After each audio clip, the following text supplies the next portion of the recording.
Assalamualaikum warahmatullahi wabarakatuh. Bismillahirrahmanirrahim. Alhamdulillahirabbil alamin. Wassalatu wassalamu ala asrofil anbiya'i wal mursalin Sayyidina Habibina Maulana Muhammadin wa ala alihi washabihi ajmain. Amma ba'du. Yang kami hormati para pendengar setia channel TV Maziatul Ilmi yang dimuliakan Allah. Pada kesempatan malam hari ini, yang pertama marilah kita yang pertama ini selalu menjadikan bersyukur kita kehadirat Allah Subhanahu wa taala, karena kita pada malam hari ini, tepatnya hari ini adalah Jumat malam Sabtu, kita masih diberi kesempatan oleh Allah kenikmatan yang luar biasa, kenikmatan zahir batin. Wujudnya adalah kita bisa melaksanakan kegiatan pada malam hari ini dalam keadaan sehat walafiat. Salat salam semoga tetap tercurahkan pada beliau baginda Rasulullah Muhammad SAW, Nabi yang menjadi rujukan kita, menjadi motivator kita dalam kehidupan kita sehari-hari. Ya, dalam bahasa lain adalah minad dzulumati ilan nur. Rasulullah itu adalah menjadi petunjuk dari zaman kegelapan menuju ridha Allah Subhanahu wa taala. Karena itu, sebelum acara ini kita lanjutkan terlebih dahulu malam kita pada malam hari ini, kita buka acara ini dalam keadaan yang sehat ini dengan bacaan Ummul Quran, dengan harapan apa yang menjadi kajian kita malam hari ini selalu mendapatkan bimbingan dan ridho dari Allah Subhanahu wa taala. Ala hadhihi wa ala kulli niyatin shalihah. Al-Fatihah. A'udzubillahi minasyaitonir rajim. Bismillahirrahmanirrahim. Alhamdulillahirabbil alamin arrahmanir rahim maliki yaumiddin iyyaka na'budu wa iyyaka nasta'in ihdinas siratal mustaqim. Terima kasih. Baiklah hadirin wal hadirat, mustamin mustamiat yang dimuliakan Allah Subhanahu wa taala. Allah Subhanahu wa taala membuat yang namanya puasa. Puasa itu dari kata soma yasumu siyaman, yang artinya adalah membakar. Membakar apa? Membakar dosa-dosa manusia. Manusia dalam setahun itu ada 12 bulan. Bahwasanya 12 bulan itu manusia hanya diwajibkan puasa 1 bulan penuh. Nah, ini sesuai dengan apa yang disampaikan oleh Allah Subhanahu wa taala dalam surat Al-Baqarah ayat 183. A'udzubillahi minasyaitonir rajim. Bismillahirrahmanirrahim. Ya ayyuhalladzina amanu kutiba 'alaikumusiyam kama kutiba 'alal ladzina min qablikum la'allakum tattaqun. Wahai orang yang beriman, telah diwajibkan kepada kamu, yakni melakukan puasa seperti yang diwajibkan puasa itu umat-umat sebelum kamu. Supaya apa? Manusia itu adalah la'allakum tattaqun, supaya menjadi manusia yang bertakwa kepada Allah Subhanahu wa taala. Karena itu kita sebagai orang yang muslimah itu adalah punya kewajiban. Yang mana kewajiban ini yang tidak akan bisa ditawar-tawar lagi.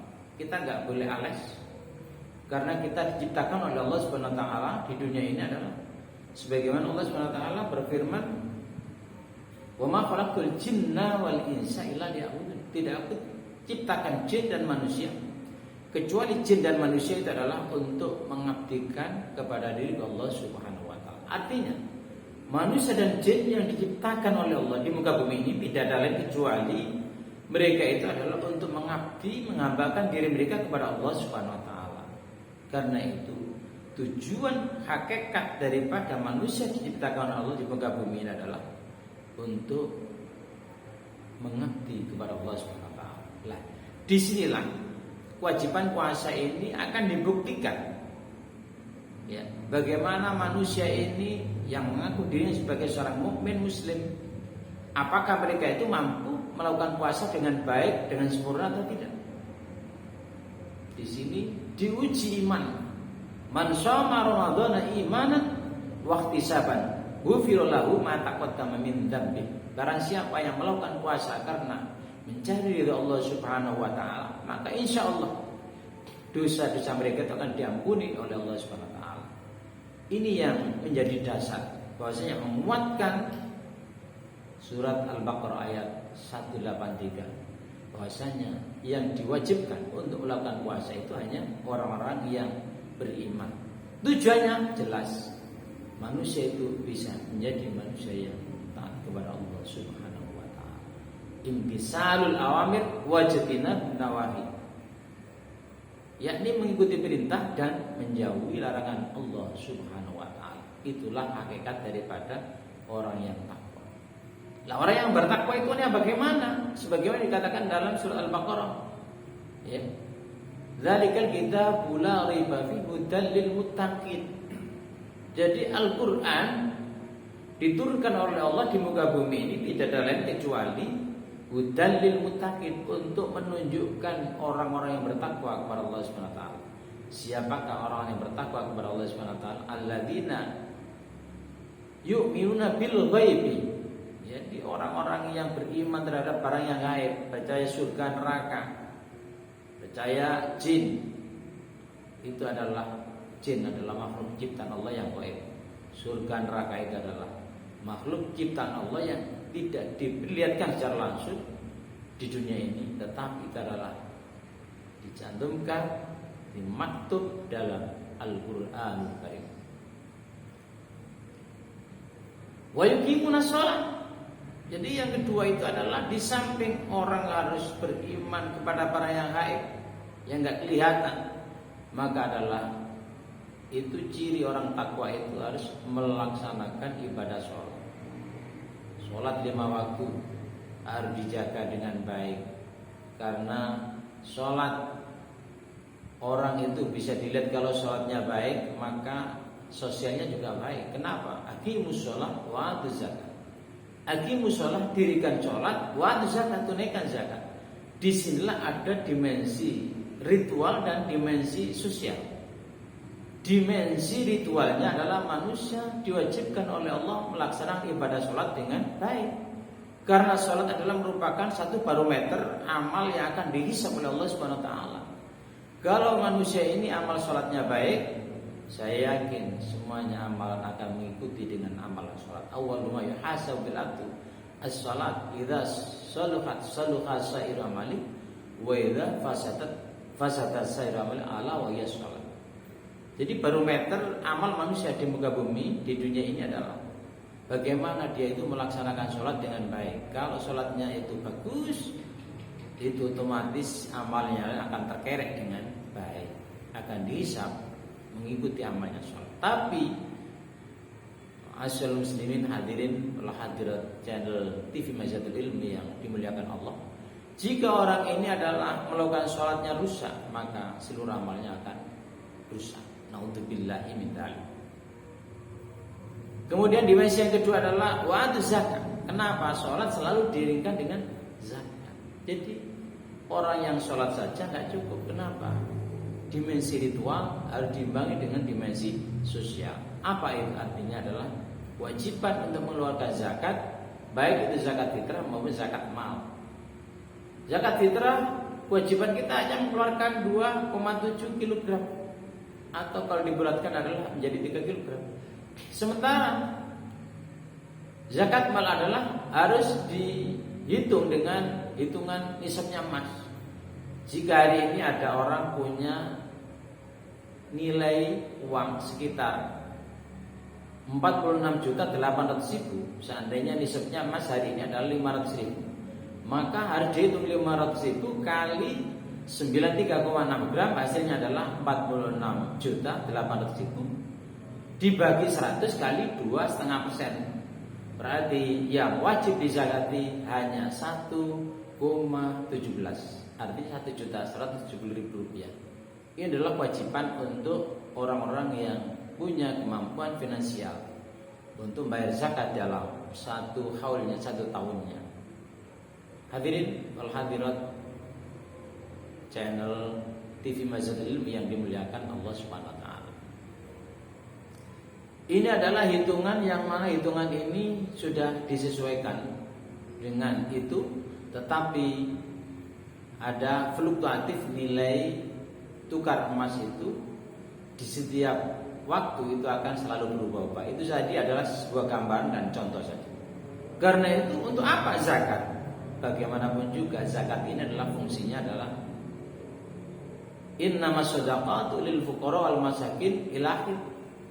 Salah satu dimensi yang harus diperhatikan termasuk dalam melakukan ibadah puasa ini, dimensi sosial itu akan terasa. Bagaimana kalau orang itu puasanya baik, mau otomatis nilai sosialnya baik, dia wajib mengeluarkan zakat. Lah zakatnya tadi ya seperti itu tadi. Untuk siapa? Fuqara al-masakin. Kenapa Allah memberitakan kepada umat manusia itu untuk menjalankan puasa?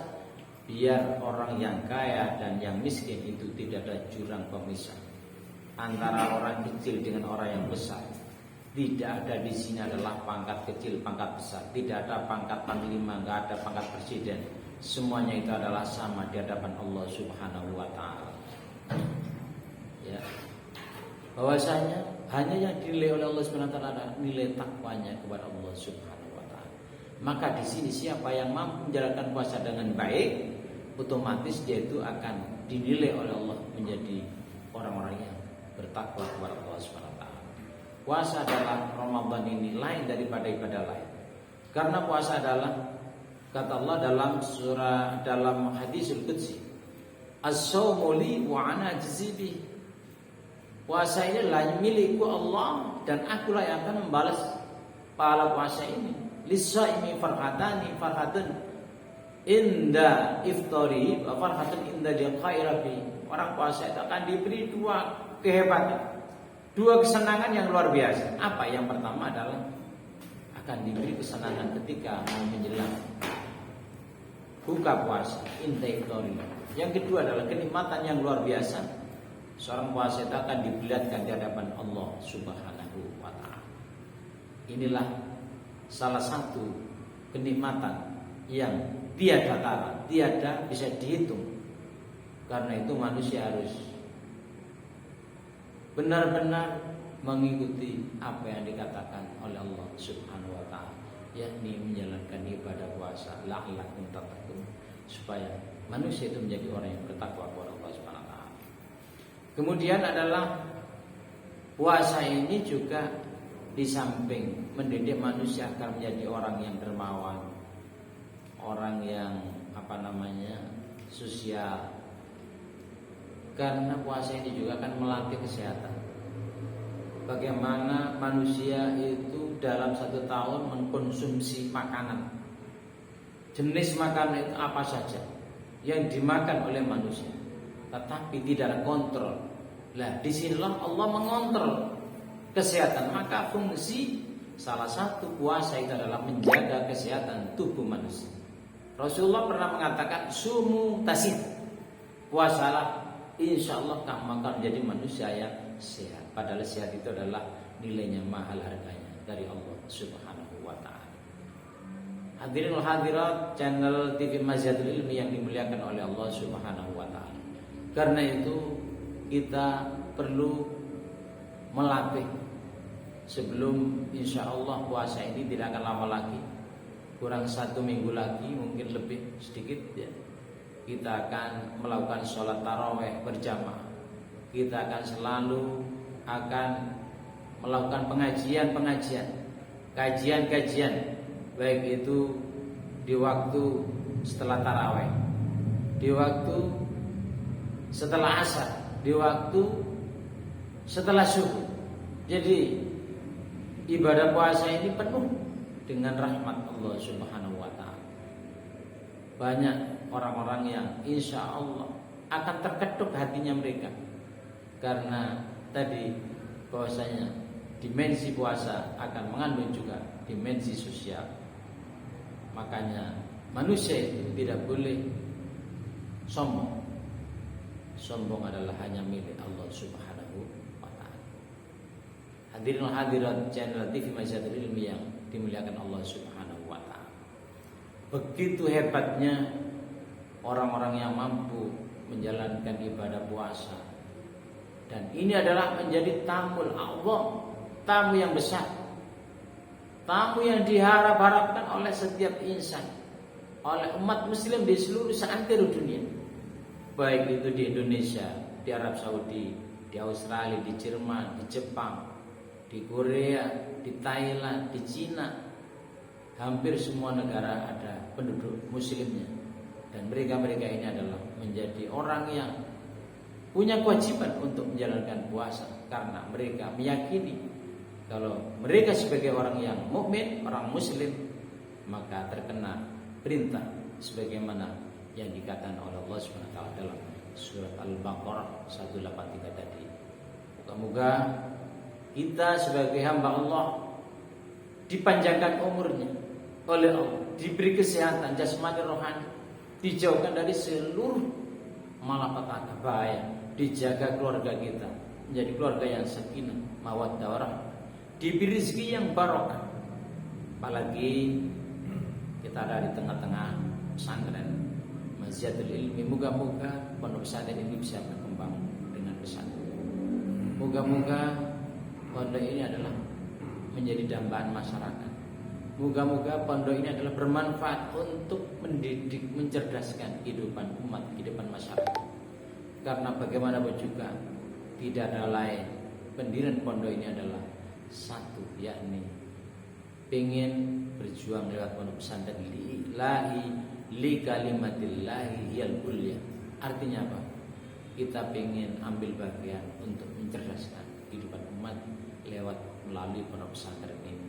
Makanya di sini masih ada dua lembaga yang non formal, yakni Madrasah Diniyah Awaliyah dan Madrasah Diniyah Wusta.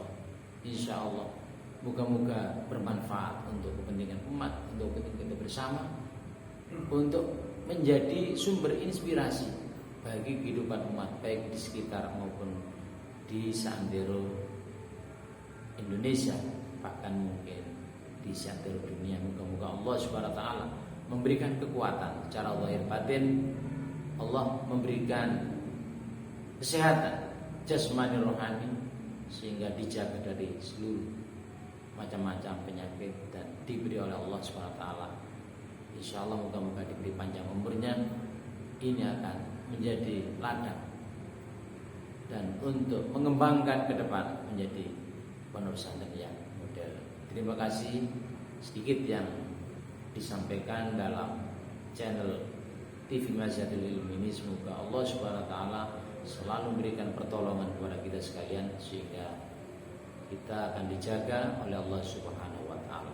Kami akhiri, kurang lebih mohon maaf. Wallahul muwaffiq ila aqwamit thoriq. Assalamualaikum warahmatullahi wabarakatuh.